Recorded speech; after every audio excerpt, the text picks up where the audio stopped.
amigos? Bienvenidos a una edición más de América Ahora. Soy Octavio Fernández, transmitiendo desde Beijing. Sudamérica se encuentra actualmente haciendo frente al peor brote de gripe aviar de su historia, lo que está haciendo saltar todas las alarmas. En esta edición de América Ahora profundizaremos en esta cuestión junto a expertos peruanos para conocer el estado actual del virus, el cual ha dado el salto de las aves domésticas a las salvajes, llevando a que la comunidad científica muestre su preocupación ante la posibilidad de que se extienda a mamíferos y acabe afectando a los humanos. Tras ello, conversaremos con fileteadores argentinos profesionales para conocer todos los detalles que se esconden tras esta expresión artística, una técnica pictórica tradicional que combina estilos tipográficos con colores vivos y cuyas manifestaciones se pueden contemplar por todo el paisaje urbano. Permanezcan atentos, comienza América Ahora. Miles de leones marinos mueren en Perú por la gripe aviar mientras el virus avanza en Sudamérica. El filete porteño, una expresión socioartística cultural que nace en Buenos Aires. En los últimos 18 meses, el mundo ha sido testigo del mayor brote de gripe aviar de la historia. Ahora la enfermedad se ha extendido a Sudamérica y ha pasado de propagarse entre aves que en su mayoría eran domésticas a las aves salvajes. Pero los científicos tienen una nueva preocupación: la propagación del virus mortal de las aves a los mamíferos, en este caso a los leones marinos de Perú, y si ello supone un peligro para los seres humanos.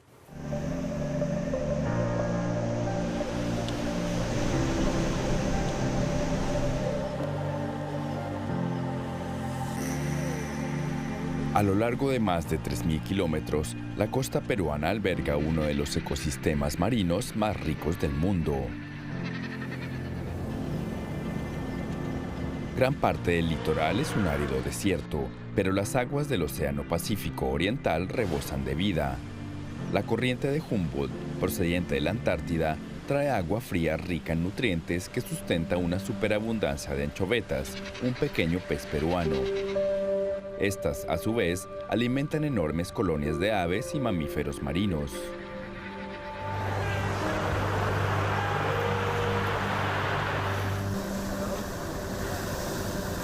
En Trujillo, 5 lobos marinos muertos permanecen varados en el balneario de Huanchaquito. Bueno, se han detectado casos de gripe aviar en lobos marinos y también en delfines que han sido hallados en sectores de nuestra costa.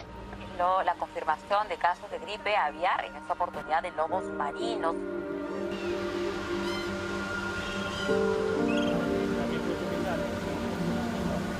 A medida que uno se acerca, casi que puede oírlos antes de verlos. Miles de leones marinos rugiendo en la isla Sangayán.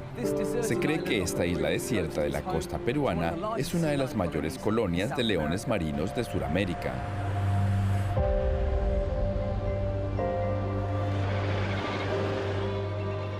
Los leones marinos sudamericanos se reproducen aquí sin ser molestados. Los enormes machos pueden pesar hasta 350 kilos y con sus espesas melenas, cada uno custodia un harén de hembras y una camada de cachorros. Los jóvenes curiosos nadan en grupos desde la isla para examinar nuestro barco. Pero incluso en esta reserva natural aislada, a 2 horas en barco de la costa, se puede ver cadáveres de leones marinos, algunos devorados por buitres y gaviotas. La gripe aviar, altamente contagiosa, está matando a estos mamíferos. El Servicio de Parques Nacionales de Perú estimó a principios de marzo que unos 3.500 leones marinos habían muerto a causa de la gripe aviar. Muchos animales viven fuera de las zonas protegidas y están llegando a las playas públicas, infectados por el virus mortal. Es una muerte agonizante que puede durar varios días.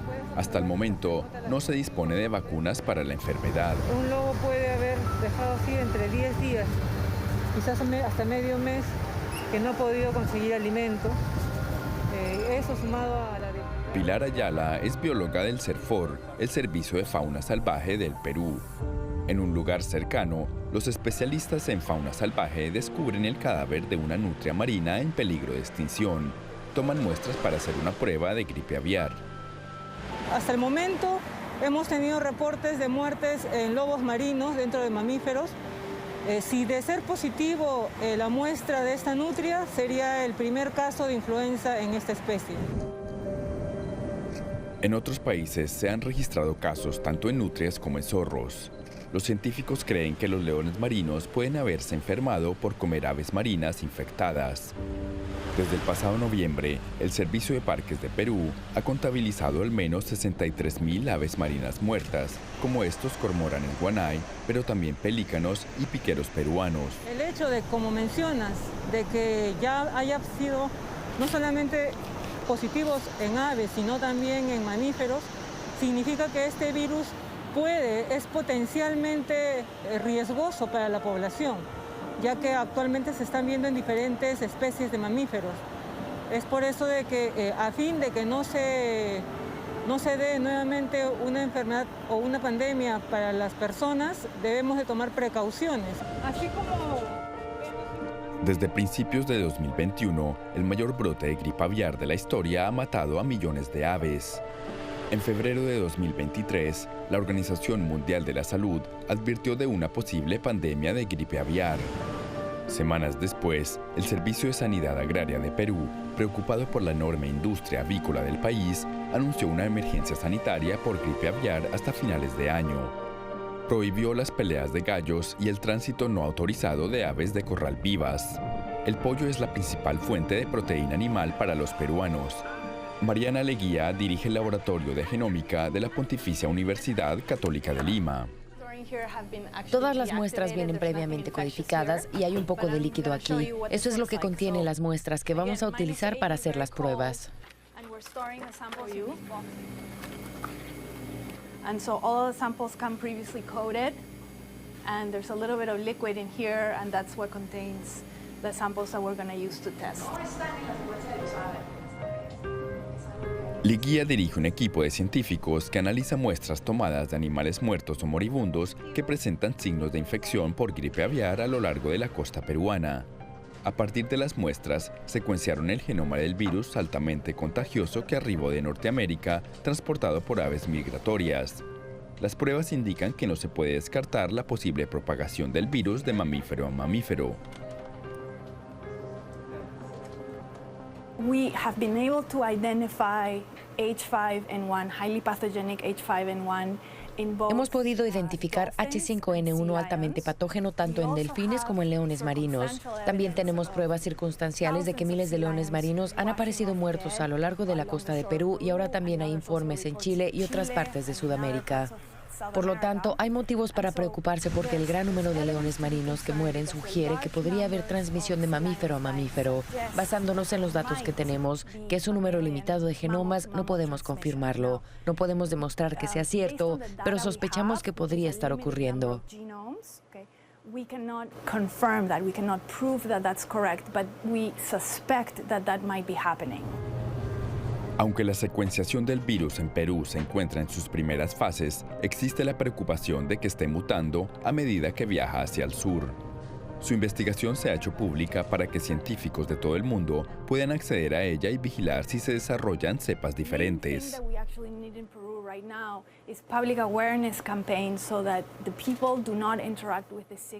En Perú se necesita urgentemente una campaña de concienciación pública para evitar la interacción con animales que están llegando muertos o enfermos a las costas. Esto ocurre en verano, cuando mucha gente va a la playa en Perú. Como el brote está afectando principalmente a aves y mamíferos marinos, la costa es realmente el epicentro donde existe la posibilidad de que estos animales salvajes contagien a los humanos, y eso es lo que queremos prevenir. La mayoría de los científicos afirma que el riesgo de propagación sigue siendo bajo. Pero a medida que el virus de la gripe muta y las aves silvestres migran, el impacto de su propagación en la fauna silvestre podría ser devastador.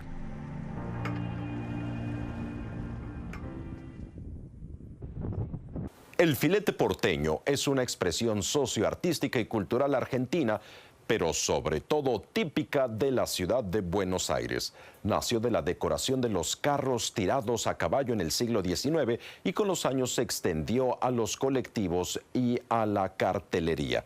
En un acto de reconocimiento a un arte popular en 2015, la UNESCO lo declaró Patrimonio Cultural de la Humanidad. El filete porteño es una expresión socioartística, cultural, que nace en Buenos Aires a fin del siglo XIX, principios del siglo XX. En la época en que Buenos Aires recibe a millones de inmigrantes que vienen de Europa y la sociedad se nutre de sus diferentes culturas y se transforma. En ese nuevo contexto social florecen tres expresiones artísticas que hablan de Buenos Aires: el tango, el sainete en teatro y el filete. El fileteado se usa mucho en lo que es cartelería. El fileteador, además de saber pintar los ornatos, tiene que ser letrista porque se utiliza mucho en cartelería. Y además, muchas veces, la figura central es un retrato o un paisaje. Es una técnica que lleva años poder hacerla bien y que requiere trabajar todos estos aspectos: hacer pintura figurativa, un buen paisaje, un buen retrato y todo el universo de las letras y los ornatos. El filete nace en lo que es la decoración de los carros, que en ese momento se utilizaban para distribuir la mercadería desde los centros de abastecimiento, el puerto, el abasto, hacia los distintos barrios. Estos carros, que la mayoría eran de inmigrantes, los trabajadores, los decoran y decimos que la esencia del filete tiene que ver con celebrar la prosperidad en el trabajo. El fileteador toma lo que era el arte decorativo de principios de siglo, la herrería, la mampostería, todo lo que era la arquitectura de la época y la gráfica de la época, mismo los billetes, y toman los elementos como las hojas de acanto, las flores, los tríos de flores de 5 pétalos, de 4 pétalos, los dragones, y pinta los carros con el efecto de 3 dimensiones para darle como volumen. Y eso se va desarrollando como esa característica que hace al filete porteño a lo largo de los años, y se convierte en la imagen, en una imagen urbana. Cuando se prohíbe la tracción a sangre en la ciudad, se pasa a los camiones, también en los colectivos. Sufre varias prohibiciones a lo largo de su historia, como dije antes, cuando se prohíbe la tracción a sangre, se produce una quema de más de 2.000 carros en la ciudad, que nadie pensó que podían tener algún valor patrimonial, que hoy podrían constituir el Museo del Filete. Después también se prohibió el fileteado en colectivos por el año 75. Después viene el gran enemigo del filete, que fue el plotter por los años 90, que reemplazaba la mano del fileteador por estos calcos que eran rápido, económico. Y en ese momento se produce como una transición, como que ya los maestros fileteadores, muchos habían muerto. En sus inicios el filete porteño se transmitía de maestro a discípulo, eran pocos, era dentro de las carrocerías, y la nueva generación de fileteadores, por los años 90, con la aparición del plotter, empezaron como a tomar conciencia del valor patrimonial que tenía esta expresión artística, que tenía peligro de desaparecer. Entonces muchos, algunos se compraron plotter para poder seguir trabajando, y otros decidieron aferrarse a los pinceles y encontrar como nuevos soportes y nuevas alternativas, y ahí surge lo que es también el filete de caballete, que es los cuadros fileteados. Y los fileteadores abren las puertas de sus talleres y empiezan a dar clases como otro recurso, y también con esta conciencia y este deseo de que el filete porteño se preserve y siga su curso.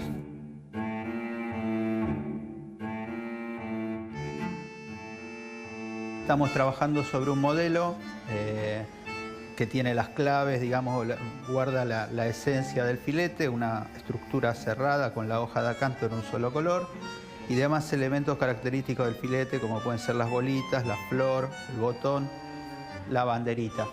Estamos en unas clases iniciales, digamos, y estamos aprendiendo a partir de este modelo para que luego en las clases subsiguientes ellos puedan ya desarrollar su propio estilo bajo cierta estructura que guarda, digamos, la esencia del filete. Una esencia que prevalece por lo que nosotros consideramos el gusto popular, digamos. Comencé en esto pintando letras, trabajando por necesidad y bueno, siempre vi el filete, me gustó, quería aprenderlo. Años después fui con un maestro que él me enseñó las claves del filete, me transmitió la esencia y el alma de ese filete tradicional que nos gusta. Y bueno, a partir de ahí como que quise dedicarme exclusivamente a pintar filete. Vine acá a una feria en San Telmo hace como 20 años, estuve 20 años trabajando en una feria de artesanos, en Pasaje San Lorenzo y Defensa, en la esquina, y ahí como que fui desarrollándome. Una ventana al mundo que me ayudó a contactarme con mucho turismo, mucha gente de afuera en ese momento. Y bueno, ya digo, eso me abrió las puertas a mí como fileteador. Después me apliqué un poco a la docencia y a transmitir el conocimiento, todo lo que había aprendido a través de los años. Y bueno, y aquí estoy en la Asociación de Fileteadores dando clases.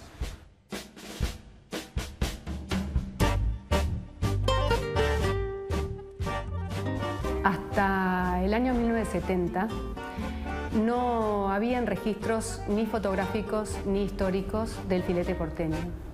Es como que a nadie le había parecido que el filete porteño tenía algún valor patrimonial como para hacer un rescate de su historia.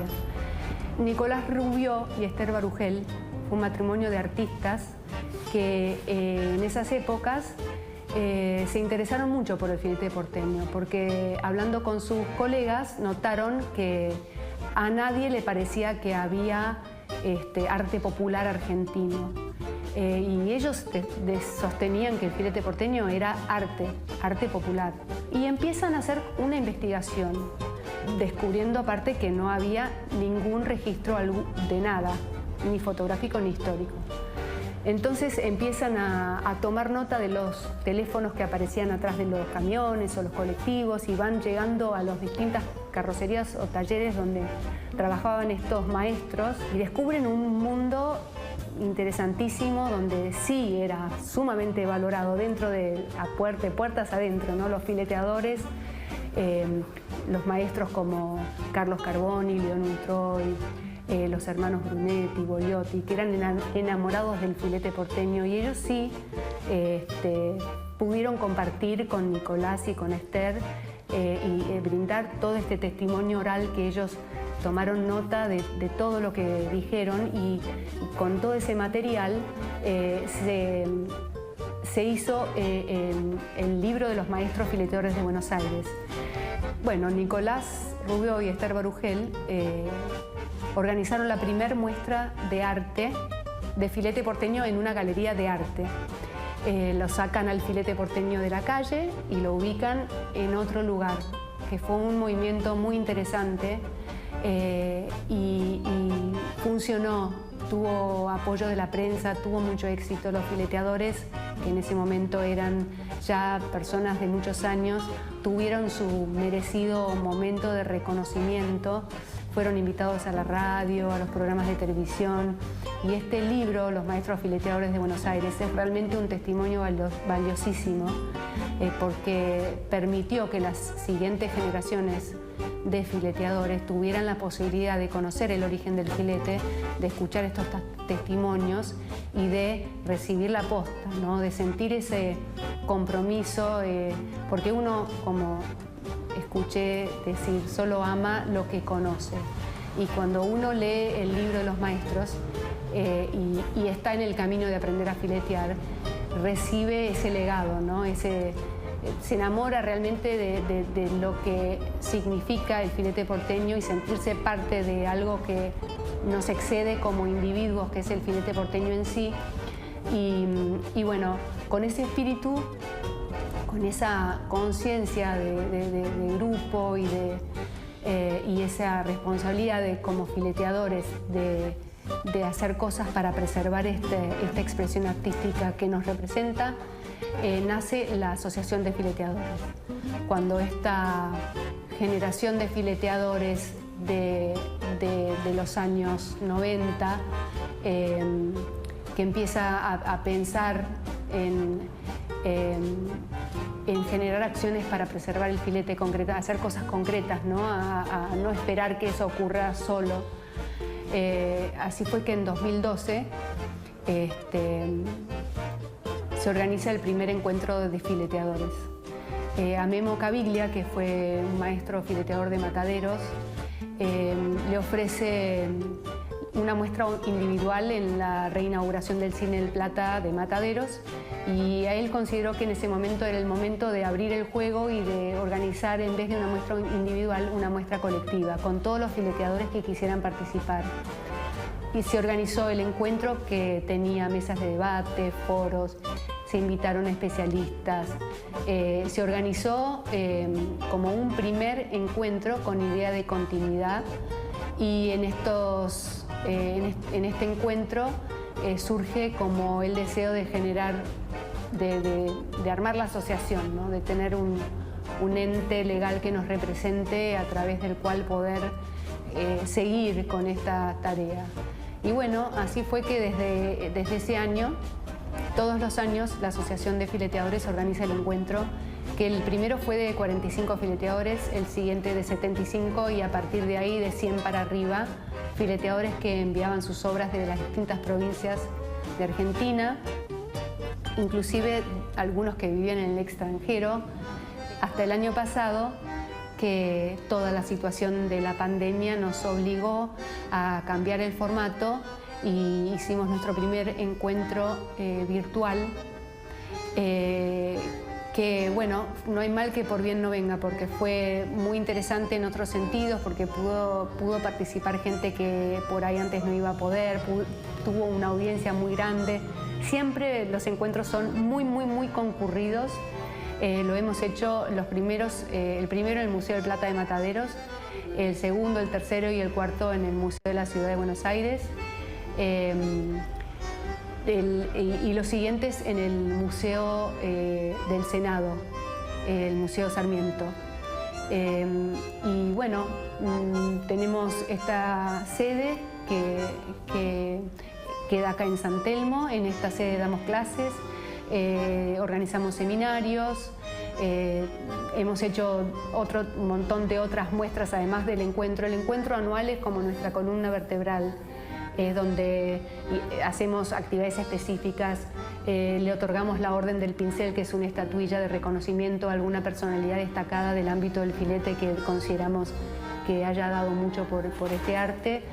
También hacemos talleres, muestras de la técnica con especialistas, charlas de interés para los fileteadores, ¿no? Cuando empezamos con el tema de la asociación, poco tiempo después, la ciudad presenta al filete porteño frente a la UNESCO como candidato a que sea declarado Patrimonio Cultural Inmaterial de la Humanidad por UNESCO. Hicimos un trabajo en conjunto con la Secretaría de Patrimonio Cultural y Casco Histórico de la ciudad, que fueron quienes presentaron al filete. Fue un trabajo sumamente interesante porque se hicieron inventarios, se hicieron entrevistas, nos hicimos entrevistas entre colegas. Empezó a hacer un montón de trabajo que necesita el filete porteño que se haga y que no se había hecho hasta el momento, salvo lo de Nicolás Rubio, todos estos registros y pensarnos como fileteadores, como comunidad, y hacer cosas en conjunto hizo que salga elegido, y en 2015 fue declarado Patrimonio Cultural Inmaterial de la Humanidad por UNESCO.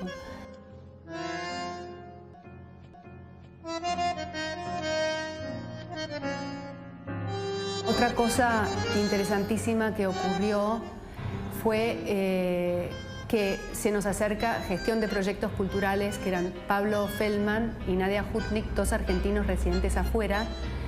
Pablo estaba en España, Nadia en China, que venían haciendo actividades culturales con todo lo que es cultura argentina y eran amantes del filete. Pablo conocía a José Espinosa, era cliente de José Espinosa de la Plaza de San Telmo, que fue nuestro vicepresidente en la primera etapa de la asociación, y se acerca a la asociación para proponernos esta aventura que parecía imposible de realizarse, que era llevar una muestra de fileteado a China. Y bueno, arrancamos la campaña y se pudo lograr. Viajaron 63 obras a Pekín, a Shanghái, Beijing, Shanghái. Hizo tuvo muchísima repercusión, se hicieron actividades para chicos, tuvo muy buena recepción del público y bueno, la muestra quedó allá, en un centro cultural. Así que fue como muy importante sentir que podía ser el puntapié inicial de un diálogo entre culturas y bueno, abrir el filete al mundo, ¿no? La pintura que se utiliza es esmalte sintético, ya que nace en lo que son vehículos, que es pintura industrial para exterior. Se utilizan los pinceles de pelo largo, pelo de oreja de vaca o de buey. Originalmente la técnica en su expresión pura es con sintético, con aguarrás, al aceite, pero hoy hay productos al agua que son por ahí menos tóxicos y que hemos pasado la mayoría a esos productos, pero la pintura es esmalte sintético. Y se realiza, como nace en el fileteado de carros, los carros tenían tenían paneles, entonces se diseñaba el panel de carro con hojas de acanto, flores, pajaritos, y se realizaba un espúlvero, que es como un papel de calco donde se dibuja en este papel, se perfora con un punzón y se transfiere esa figura a cada panel con una muñeca, que es una bolsita de tela con tiza molida dentro. Se golpetea y queda el dibujo sobre la superficie fondeada y después se empiezan a pintar todos los fondos de cada color y después con lo que llamamos yapán, que es barniz con pintura asfáltica, se genera el volumen dándole la sombra y la sombra proyectada hacia el fondo que despega la figura del fondo y le da como este efecto como en 3 dimensiones. Se utiliza mucho en lo que es cartelería, o sea, el fileteador, además de saber pintar los ornatos, tiene que ser letrista porque se utiliza mucho en cartelería y es importante, las letras es todo un universo y es muy importante que eso se sepa hacer bien. Y además muchas veces la figura central es un retrato, un paisaje. Entonces, digamos, es una técnica que lleva años poder hacerla bien y que requiere de todo esto, digamos. Requiere de saber hacer pintura figurativa, de pronto hacer un buen paisaje, un buen retrato y después todo el universo de las letras y también los ornatos.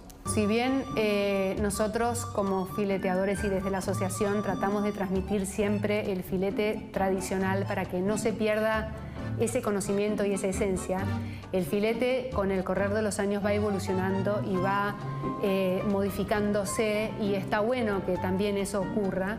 De hecho, bueno, se adapta a lo que son diseños de tatuajes, se hace en tiza.